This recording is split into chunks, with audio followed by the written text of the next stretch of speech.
ఈ రోజు ధర్నా చౌక్ దగ్గర ఇక బీజేపీ అయితే మహాధర్నా నిర్వహించడం జరిగింది. ఎందుకంటే అన్ని వర్గాలకు సంబంధించి మంచి సమాన న్యాయం జరగాలి. 42% రిజర్వేషన్లో అందులో నుంచి ముస్లిం రిజర్వేషన్ అనేది తీసేయాలి అని చెప్పేసి పెద్ద ఎత్తున ప్రభుత్వంపై ఒత్తిడి తెస్తూ ఈరోజు ధర్నా నిర్వహించడం జరిగింది. ఇక ఇదే విషయాలకు సంబంధించి కో కన్వీనర్ అయినటువంటి రాగుల కిరణ్ కుమార్ గౌడ్ ఉన్నారు. సార్ చెప్పండి, నిజంగా ఎందుకంటే చాలా మంది కీలక నేతలు కూడా ప్రభుత్వంపై ఒత్తిడి చేస్తూ కొన్ని మాటలు అయితే మాట్లాడడం జరుగుతుంది. ఎందుకంటే 42% రిజర్వేషన్ లో అందులో ముస్లిం రిజర్వేషన్ తీసేయాలని చెప్తున్నారు. ఒకవేళ ముస్లిం రిజర్వేషన్ తీసేస్తే మరి పూర్తిగా 42 అంటే బీసీకి మీరు మద్దతు ఇస్తుందంటారా కేంద్రం నుంచి? మేము యాక్చువల్గా చెప్పేది ఏంటంటే 42%లో యాక్చువల్గా బీసీలకు మైనార్టీలకు 42%లో లేదు. ఇది ఓన్లీ బీసీలకు 42% ఆల్రెడీ కేటాయించింది. కేంద్ర ప్రభుత్వం ఆమోదిస్తుంది. ఈ బిల్లు కంపల్సరీ కేంద్రంలో ఖచ్చితంగా ఆమోదిస్తుంది. బీసీలకు ఓన్లీ వీళ్ళు కపట నాటకం ఆడుకుంటూ మైనార్టీలకు ఎప్పుడు లేని మైనార్టీలకు 10% ఎందుకు పొడిచారు? ఇంత రాజ్యాంగంలో ఉందా? ఎక్కడ లేదు. కాబట్టి ఇది కొత్తగా అంటే లేని మైనార్టీలు సృష్టించి మైనార్టీలు బీసీలుగా కేటాయించడం తప్పు. రేవంత్ రెడ్డి ప్రభుత్వం ఓన్లీ కపట నాయకం ఆడి బీసీలను తొక్కడానికే ప్రయత్నం చేస్తుంది. ఎప్పుడన్నా ఇప్పటి వరకు ఉన్న బీసీ నాయకులందరినీ బీజేపీ ప్రభుత్వం ఫస్ట్ సీఎం చేస్తామన్నది. ప్లస్ మా రాష్ట్ర ప్రధానమంత్రి గారు ఎంతమందికి బీసీ సీట్లు ఇచ్చారు? మా తెలంగాణ నుంచి డాక్టర్ లక్ష్మణ్ రాజ్యసభ సభ్యుడు ప్లస్ ఓబీసీ జాతీయ నాయకులు ఇట్లా చెప్పుకుంటూ పోతే బీసీలకు బీజేపీ ప్రభుత్వము మోడీ నాయకత్వంలో ప్రాధాన్యత ఉంది. ఓన్లీ కాంగ్రెస్ ప్రభుత్వము ఓన్లీ మైనార్టీల పార్టీ. ఇది ఓన్లీ బీసీల పార్టీ, ఓన్లీ మైనార్టీలే. దాని మైనార్టీలు చేసుకోవడానికి చెప్తుంది. అది కేంద్రంలో బీజేపీ గత 11 సంవత్సరాలుగా కూడా అధికారంలో ఉంది. మరి క్షేత్రస్థాయిలో పోతే కూడా మనము అసెంబ్లీ ఎన్నికలు చూసాము, ఎంపీ ఎలక్షన్ చూసాము, సరైన క్యాండిడేట్లు లేరు అని చెప్పేసి కూడా చాలా వార్తలు వచ్చాయి. మరి ఇప్పుడు లోకల్ బాడీ ఎలక్షన్ లో క్యాడర్లు దొరికారంటారా నిజంగా? ఎందుకంటే పోటీ చేయడానికి మా దగ్గర యువకులు ప్రతి దగ్గర ఉన్నారు. ప్రతి దగ్గర పోటీ చేయడానికి పోటీగా ఉన్నారు. గుర్తుపెట్టుకోండి, బీజేపీ బీఫామ్ ఇస్తే సర్పంచ్, వార్డు మెంబర్స్, ఎంపీటీసీ, జెడ్పీటీసీలు మరియు మున్సిపల్లో కూడా గెలిచి నిలబడే సత్తా ఉంది. బీజేపీలో దమ్మున నాయకులు ఉన్నారు.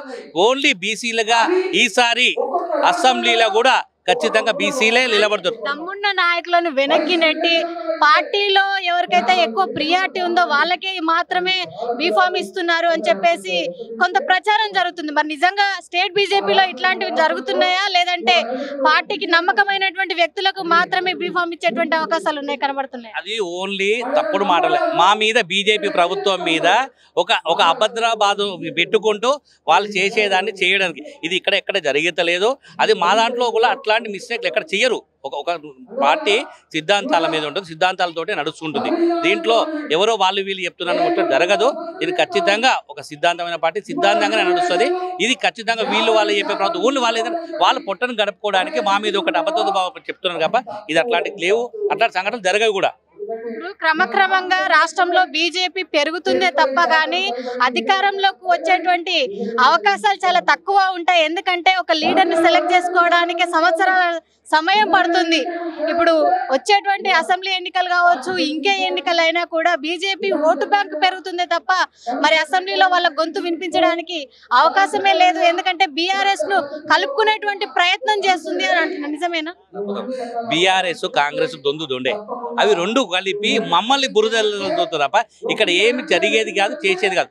వాళ్ళిద్దరు రెండు ఒకటే అయ్యి బీజేపీని టార్గెట్ చేస్తున్నారు. ఇక్కడ ఏం లేదు. మా నాయకత్వంలో ఖచ్చితంగా అసెంబ్లీలో ఈసారి బీసీలు బీజేపీ నుంచి ఎక్కువ మంది సీట్లు ఇస్తారు, ఎక్కువ మంది గెలుస్తారు. ఖచ్చితంగా జెడ్పీటీసీలు కానీ ప్రతి ఒళ్ళు కూడా బీజేపీలకు టికెట్స్ ఖచ్చితంగా నిలబడిస్తారు. నేను చెప్తా, ఈసారి అసెంబ్లీలో మీరు చూడండి, ఈ సభ నుంచి చెప్తున్నా ఖచ్చితంగా బీజేపీ బీసీలకు ఎక్కువ టికెట్లు ఇస్తుంది, ఎక్కువ మంది గెలిపించుకొని అసెంబ్లీలో నిలబెడుతుంది. సార్ చెప్పండి, నిజంగా ఎందుకంటే చాలా మంది కీలక నేతలు కూడా ప్రభుత్వంపై ఒత్తిడి చేస్తూ కొన్ని మాటలు అయితే మాట్లాడడం జరుగుతుంది. ఎందుకంటే 42% రిజర్వేషన్ లో అందులో ముస్లిం రిజర్వేషన్ తీసేయాలని చెప్తున్నారు. ఒకవేళ ముస్లిం రిజర్వేషన్ తీసేస్తే మరి పూర్తిగా 42 అంటే బీసీకి మీరు మద్దతు ఇస్తుందంటారా కేంద్రం నుంచి? మేము యాక్చువల్గా చెప్పేది ఏంటంటే 42%లో యాక్చువల్గా బీసీలకు మైనార్టీలకు 42%లో లేదు. ఇది ఓన్లీ బీసీలకు 42% ఆల్రెడీ కేటాయించింది. కేంద్ర ప్రభుత్వం ఆమోదిస్తుంది. ఈ బిల్లు కంపల్సరీ కేంద్రంలో ఖచ్చితంగా ఆమోదిస్తుంది. బీసీలకు ఓన్లీ వీళ్ళు కపట నాటకం ఆడుకుంటూ మైనార్టీలకు ఎప్పుడు లేని మైనార్టీలకు 10% ఎందుకు పొడిచారు? ఇంత రాజ్యాంగంలో ఉందా ఎక్కడన్నా? ఎక్కడ లేదు. కాబట్టి ఇది కొత్తగా అంటే లేని మైనార్టీలు సృష్టించి మైనార్టీలు బీసీలుగా కేటాయించడం తప్పు. రేవంత్ రెడ్డి ప్రభుత్వం ఓన్లీ కపట నాయకం ఆడి బీసీలను తొక్కడానికే ప్రయత్నం చేస్తుంది. ఎప్పుడన్నా ఇప్పటి వరకు ఉన్న బీసీ నాయకులు అందరినీ బీజేపీ ప్రభుత్వం ఫస్ట్ సీఎం చేస్తామన్నది. ప్లస్ మా రాష్ట్ర ప్రధానమంత్రి గారు ఎంతమందికి బీసీ సీట్లు ఇచ్చారు? మా తెలంగాణ నుంచి డాక్టర్ లక్ష్మణ్ రాజ్యసభ సభ్యుడు ప్లస్ ఓబీసీ జాతీయ నాయకులు ఇట్లా చెప్పుకుంటూ పోతే బీసీలకు బీజేపీ ప్రభుత్వము మోడీ నాయకత్వంలో ప్రాధాన్యత ఉంది.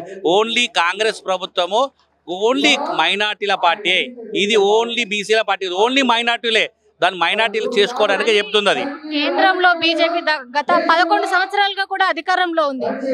మరి క్షేత్రస్థాయిలో పోతే కూడా మనము అసెంబ్లీ ఎన్నికలు చూసాము, ఎంపీ ఎలక్షన్ చూసాము, సరైన క్యాండిడేట్లు లేరు అని చెప్పేసి కూడా చాలా వార్తలు వచ్చాయి. మరి ఇప్పుడు లోకల్ బాడీ ఎలక్షన్ లో క్యాడర్లు దొరికారంటారా నిజంగా? ఎందుకంటే పోటీ చేయడానికి మా దగ్గర యువకులు ప్రతి దగ్గర ఉన్నారు, ప్రతి దగ్గర పోటీ చేయడానికి పోటీగా ఉన్నారు. గుర్తుపెట్టుకోండి, బీజేపీ బీఫామ్ ఇస్తే సర్పంచ్, వార్డు మెంబర్స్, ఎంపీటీసీ, జెడ్పీటీసీలు మరియు మున్సిపల్లో కూడా గెలిచి నిలబడే సత్తా ఉంది. బీజేపీలో దమ్మున నాయకులు ఉన్నారు. ఓన్లీ బీసీలుగా ఈసారి అసెంబ్లీలో కూడా ఖచ్చితంగా బీసీలే నిలబడతారు. దమ్మున్న నాయకులను వెనక్కి నెట్టి పార్టీలో ఎవరికైతే ఎక్కువ ప్రియారిటీ ఉందో వాళ్ళకే మాత్రమే బీఫామ్ ఇస్తున్నారు అని చెప్పేసి కొంత ప్రచారం జరుగుతుంది. మరి నిజంగా స్టేట్ బీజేపీలో ఇట్లాంటివి జరుగుతున్నాయా, లేదంటే పార్టీకి నమ్మకమైనటువంటి వ్యక్తులకు మాత్రమే బీఫామ్ ఇచ్చేటువంటి అవకాశాలు ఉన్నాయి కనబడుతున్నాయి? అది ఓన్లీ తప్పుడు మాటలే. మా మీద బీజేపీ ప్రభుత్వం మీద ఒక అభద్రబాదు పెట్టుకుంటూ వాళ్ళు చేసేదాన్ని చేయడానికి ఇది ఎక్కడ జరగలేదు. అది మా దాంట్లో కూడా అట్లాంటి మిస్టేక్లు ఎక్కడ చేయరు. ఒక పార్టీ సిద్ధాంతాల మీద ఉంటుంది, సిద్ధాంతాలతోటే నడుస్తుంటుంది. దీంట్లో ఎవరో వీళ్ళు చెప్తున్నారు జరగదు. ఇది ఖచ్చితంగా ఒక సిద్ధాంతమైన పార్టీ, సిద్ధాంతంగానే నడుస్తుంది. ఇది ఖచ్చితంగా వాళ్ళు చెప్పే ప్రభుత్వం ఓన్లీ వాళ్ళ పొట్టను గడుపుకోవడానికి మా మీద ఒకటి అబద్ధ భావం చెప్తున్నారు కాబట్టి ఇది అట్లాంటివి లేవు, అట్లాంటి సంఘటనలు జరగవు కూడా. ఇప్పుడు క్రమక్రమంగా రాష్ట్రంలో బీజేపీ పెరుగుతుందే తప్ప కానీ అధికారంలోకి వచ్చేటువంటి అవకాశాలు చాలా తక్కువ ఉంటాయి. ఎందుకంటే ఒక లీడర్ని సెలెక్ట్ చేసుకోవడానికి సంవత్సరాల సమయం పడుతుంది. ఇప్పుడు వచ్చేటువంటి అసెంబ్లీ ఎన్నికలు కావచ్చు, ఇంకే ఎన్నికలు అయినా కూడా బీజేపీ ఓటు బ్యాంకు పెరుగుతుందే తప్ప మరి అసెంబ్లీలో వాళ్ళ గొంతు వినిపించడానికి అవకాశమే లేదు. ఎందుకంటే బీఆర్ఎస్ ను కలుపుకునేటువంటి ప్రయత్నం చేస్తుంది అని అంటున్నారు. నిజమేనా? బీఆర్ఎస్ కాంగ్రెస్ దొండే అవి రెండు కలిపి మమ్మల్ని బురదలుతుంది తప్ప ఇక్కడ ఏమి జరిగేది కాదు, చేసేది కాదు. వాళ్ళిద్దరు రెండు ఒకటే అయ్యి బీజేపీని టార్గెట్ చేస్తున్నారు. ఇక్కడ ఏం లేదు. మా నాయకత్వంలో ఖచ్చితంగా అసెంబ్లీలో ఈసారి బీసీలు బీజేపీ నుంచి ఎక్కువ మంది సీట్లు ఇస్తారు, ఎక్కువ మంది గెలుస్తారు. ఖచ్చితంగా జెడ్పీటీసీలు కానీ ప్రతి ఒక్కరు కూడా బీజేపీలకు టికెట్స్ ఖచ్చితంగా నిలబడిస్తారు. నేను చెప్తున్నా ఈసారి అసెంబ్లీలో మీరు చూడండి, ఈ సభ నుంచి చెప్తున్నా ఖచ్చితంగా బీజేపీ బీసీలకు ఎక్కువ టికెట్లు ఇస్తుంది, ఎక్కువ మంది గెలిపించుకొని అసెంబ్లీలో నిలబెడుతుంది. ఇది మొత్తంగా చూస్తే మాత్రం వచ్చేటువంటి స్థానిక ఎన్నికలే కాదు, అదేవిధంగా ఏ ఎన్నికలైనా కూడా ఘన విజయం బీజేపీ సాధిస్తుంది. ఎందుకంటే ఇచ్చినటువంటి హామీలను ఇప్పటి వరకు నెరవేర్చడంలో కూడా కాంగ్రెస్ ప్రభుత్వం వెనకందలో ఉంది.